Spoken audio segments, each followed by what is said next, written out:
Hello people of the internet, welcome back to my channel. My name is Hannah if you're new here, and I'm so excited that you joined me today.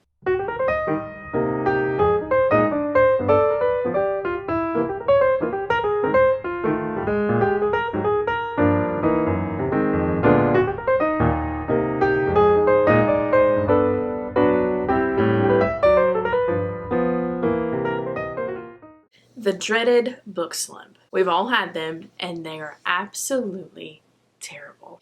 Have you ever felt like your reading was going really good, and then all of a sudden you don't know what a book is, or you don't have any desire at all to pick up a book?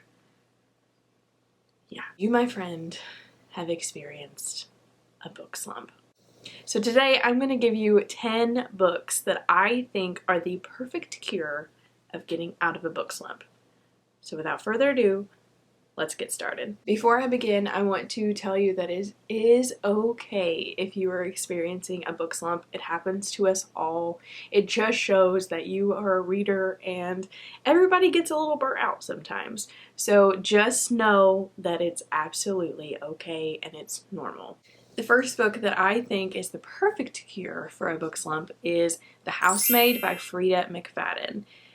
Freida McFadden is a thriller mystery author that typically writes really fast-paced books, and this is the only one that I have personally read from her, and I will definitely read more by her. She is a fantastic writer. This specific one is following Millie, and Millie is an ex-convict who is struggling to kind of make ends meet because obviously she can't find a job really easily, and all of a sudden this occupation of being a nanny falls into her lap.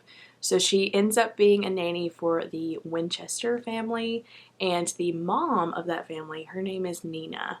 And Nina seems really kind of crazy at first. Like, she's a slob and she's not very nice, and Millie's like, oh my gosh, what did I get myself into? But my friends, in typical mystery thriller fashion, it's not what it seems. I know for a fact that this is not the first time that you've heard about this book, and that is Verity by Colleen Hoover. Yes, I know that you've probably seen this book everywhere, and honestly, with good reason. I think that this deserves all of the hype and all of the praise that it gets. I feel like if you either hate or love this book, we can all agree that this book is one of the most fast-paced, crazy story plots that I have ever read in my entire life. I feel like this is one that you have to sit on a couple of days after you read it, and it is definitely a good cure for a book slump. This story is following Lowen, and Lowen is a struggling author that has kind of hit a wall in her writing, and when all of a sudden she meets the husband of this woman named Verity.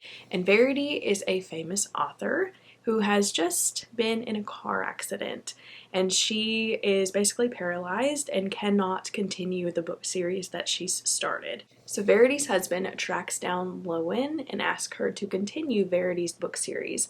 But the catch is that you really need to be in Verity's mind. So she is asked to come and live in Verity's home. So while she's there, she comes across this manuscript that maybe she wasn't supposed to find. The next book is Grown by Tiffany D. Jackson. Let me disclaim this one for just a minute. This is a heavy one. It is supposed to be a YA, but I would really classify it as a new adult because there are topics in here that are very heavy. There's domestic abuse, sexual assault, all sorts of things that are talked about in here. But there is something about Tiffany D. Jackson's writing that is just so captivating and simple to read and fast-paced. You really couldn't go wrong with any of her books. So this story follows a 17-year-old girl named Enchanted. And Enchanted is a typical teenage girl. She is fangirling over this singer-songwriter named Corey. And when Corey comes to her hometown and does like open auditions, she auditions and she catches Corey's eye, but not in a good way. Corey is an older man, and so they start this sort of relationship, and of course Enchanted is so excited about this, and it's not really a good thing. Now, I realize that that sounds really incredibly heavy, and it definitely is not for the faint of heart, but it is so fast paced. I read this in a single night. I sat down one evening and just finished it.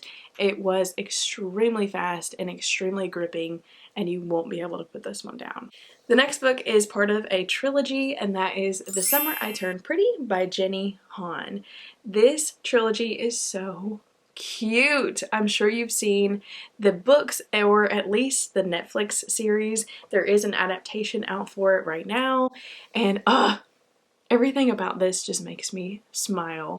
This trilogy is following this girl named Belly, and Belly and her mom, as well as her mom's best friend, go and visit Cousins Beach every single summer.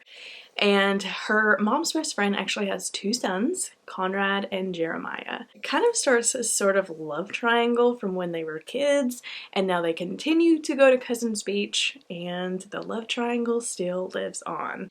If you want a just feel-good, cutesy, little fun time, you can't go wrong with these. This next one is also a very heavy one, but it is also so incredibly gripping and captivating, and that is Notes on an Execution by Danya Kafka.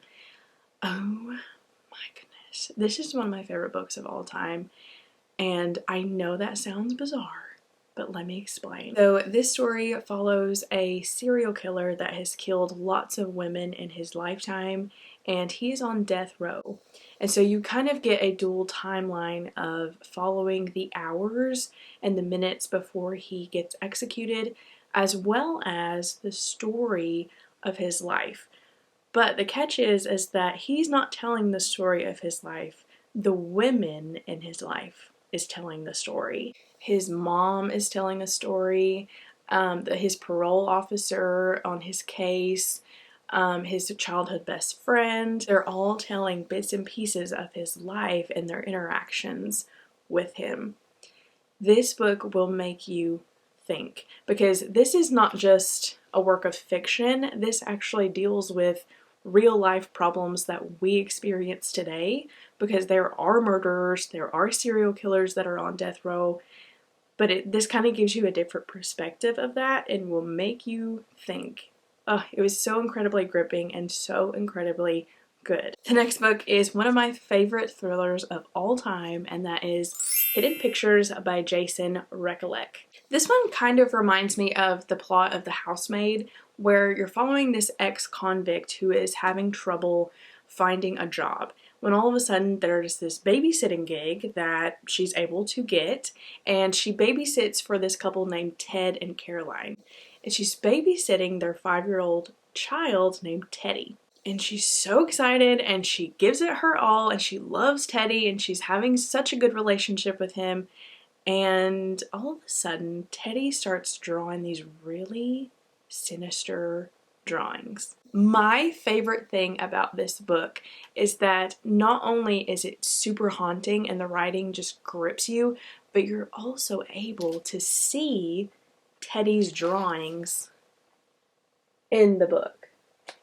Like, all of his drawings are here throughout the book. And I think that this is a perfect book to pick up when you're in a reading slump, because it gives you pictures to look at too, and it just keeps you wanting to know what's going on. I don't know if I've said this publicly, but I do have a new favorite thriller that I think is the perfect book to pick up if you're in a reading slump, and that is Daisy Darker by Alice Feeney. I read this last year, and it was my favorite book of the entire year. Oh my goodness. Everything about this book is so incredibly perfect, from the setting to the characters to the mystery. It's so good. So this book is following Daisy Darker's family as they come together for Nana's 80th birthday. And Nana is actually living on this remote island, and the tide comes in while they're all gathered around the table. So obviously they're not able to leave until the next day. Well, during the night, Nana actually gets killed But here's the thing, there's this creepy chalkboard that has Nana's name written on it and it's crossed out. And then all of the other family members' names is on the chalkboard. This is a classic whodunit, and then there were none. So good. The next book that I think would be absolutely fantastic for a book slump, and that is The Good Sister by Sally Hepworth. This was so incredibly page-turning. I needed to know what was going to happen to these characters. This book follows two sisters, Rose and Fern, and from their childhood they had a really, really rough life. Their mom was pretty neglectful, and so during all of that they found that they only had each other to depend on, and so that dependence kind of follows them all throughout their life and into adulthood. So now they're full-grown adults and maybe depend on each other too much. Now, the last few books that I want to talk about are different formats of books, and that is graphic novels and audiobooks, because I truly think that sometimes we tend to get burnt out on reading words on a page, and so it's important to kind of break up the format in which you're reading. So I do have a couple of recommendations for graphic novels, and the first one being Sheets by Brenna Thumler. First of all, the color palette of this one alone is absolutely immaculate. I love these pastel colors, and it's just such a sweet story. This one is following our main character, Marjorie, and Marjorie has just lost her mom, who was in charge of this laundromat. And her dad is kind of stricken with grief, and he wants nothing to do with the laundromat, leaving Marjorie to kind of take it over. And one day, this cute little ghost gets stuck in her laundromat. The next recommendation for graphic novels I have is Frizzy, and I'm not sure who the author is, but I'll leave it up here at the top. I loved this one so much. It's following this little girl named Marlene, and she's really wondering why her hair is so different from everybody else's, and throughout the book she finds this newfound love for her hair. And the last graphic novel recommendation that I have is Scout is Not a Band Kid. This is such a sweet story that's following this little girl named Scout who is just trying to fit in. And the last format that I want to talk about is audiobooks. Audiobooks are a great way to break up your reading and kind of get you out of that slump. The first audiobook that I want to recommend is The Giver of Stars by Jojo Moyes. I've recommended this book before, but I will recommend it again because it is so incredibly wonderful. This book takes place in the Depression era in Kentucky, where there is talk of a mobile library, and our main character Alice is actually asked to work the mobile library, and this is a beautiful story about friendship, about women. It's just so incredibly wonderful. Alright, my friends, that is all of the books that I have for you today. I know nobody likes to be in a reading slump at all, and so these are just a few of the books that I think that might help you get out of that. So if you got any good recommendations today, please let me know down below, and if you want to add to this list, please also let me know that down below as well. If you've not already, go ahead and like this video and subscribe if you want to hang out with me. Don't forget to come visit me over on Instagram as well, and I will see you next time. Bye!